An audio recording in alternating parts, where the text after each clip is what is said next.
જય સ્વામિનારાયણ, જય ગોમાતા. સહજાનંદ પ્રાકૃતિક ફાર્મ મંથલી. આજે તારીખ 19/7/2024. ગઈ રાત્રિ, ગઈ દિવસ અને આજનો દિવસ ધોધમાર વરસાદ પડ્યો. તમે જુઓ અત્યારે અમારી મગફળી આમાં જાય છે. આટલો પાણીનો પ્રવાહ છે. આખું ખેતર તમે જોઈ શકો છો.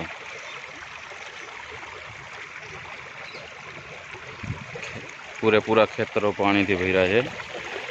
અહીંયા તો આપણો પગે તણાઈ જાય એટલું પાણી આવે છે. આ જુઓ તમે, મગફળી બધી તરી રહી છે પાણીમાં. જુઓ આખા ખેતરમાં સિમેન્ટની આપણે પાપડાની દિવાલ છે, એમાંથી નીચેથી પાણી આવી રીતે આવી રહ્યું છે. આપણા બાજુવાળા ભાઈનું ખેતર જુઓ તમે. ખૂબ જ એટલે ખૂબ જ ભયંકર વરસાદ પડ્યો છે. અમારે લગભગ સમજો કે આ ટોટલ લગભગ આ રાઉન્ડમાં 10-12 ઇંચનો 12 ઇંચ પ્લસનો આંકડો આવશે. આપણી મગફળી છે, 9 વીઘાનું વાવેતર, G20 નંબર.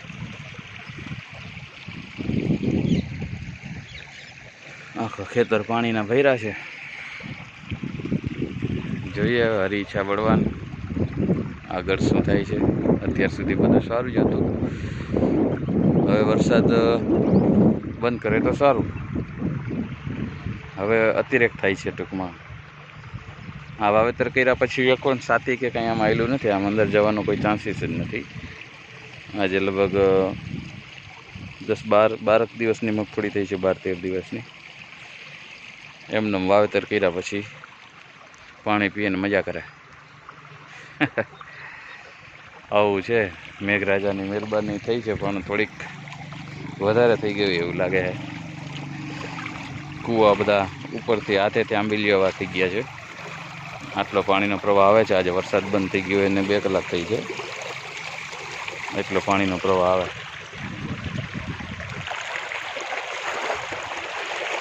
ખેડૂતોને ફાયદો કે નુકસાન, કોણ ખાઈટો ને કોણ આયરો, એની ખબર સાચી તો દિવાળીએ પડે. જ્યાં નથી ત્યાં હજી ઢેફા ઉડે છે, અને અહીંયા આ પોઝિશન છે. એટલે આમાં કુદરત આગળ કોઈનું કાંઈ ચાલે નહીં. આ આપણું નેપિયર છે, ગાય માતાનું નેપિયરને મજા આવી ગઈ. એકદમ કાળું. અને નેપિયરમાં આપણે ગૌકૃપામૃતમ ને ગોબરગેસની સ્લરી પુષ્કળ પ્રમાણમાં દઈએ જ્યારે શિયાળો ઉનાળો હોય ત્યારે. તો એ ખેતરમાં થઈ અને આ તમને બતાવું કે આવા દેશી લાંબા લાંબા અળસિયાઓ જુઓ એ ખેતરમાંથી પાણીની સાથે તણાઈને આવી રહ્યા છે. જો આ પાણીની અંદર છે, કેટલા લાંબા, બધા દેશી અળસિયા.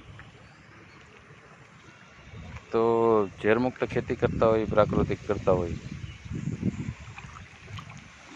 તો આવા દ્રશ્યો આપણને વારંવાર જોવા મળે. આ અળસિયું જુઓ તમે, કેટલું લાંબુ છે,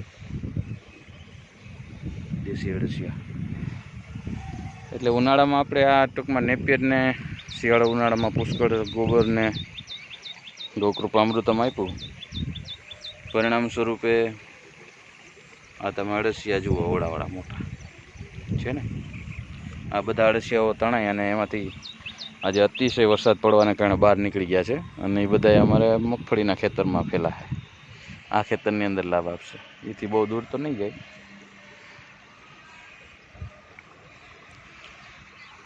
સારું, તો મિત્રો, આ વિડીયો બનાવવાનું કારણ એટલું જ હતું કે અમારે અહીંયા વંથલીની અંદર, જુનાગઢ જિલ્લાની અંદર પુષ્કળ પ્રમાણમાં વરસાદ, મેઘરાજાની મહેરબાની થઈ છે.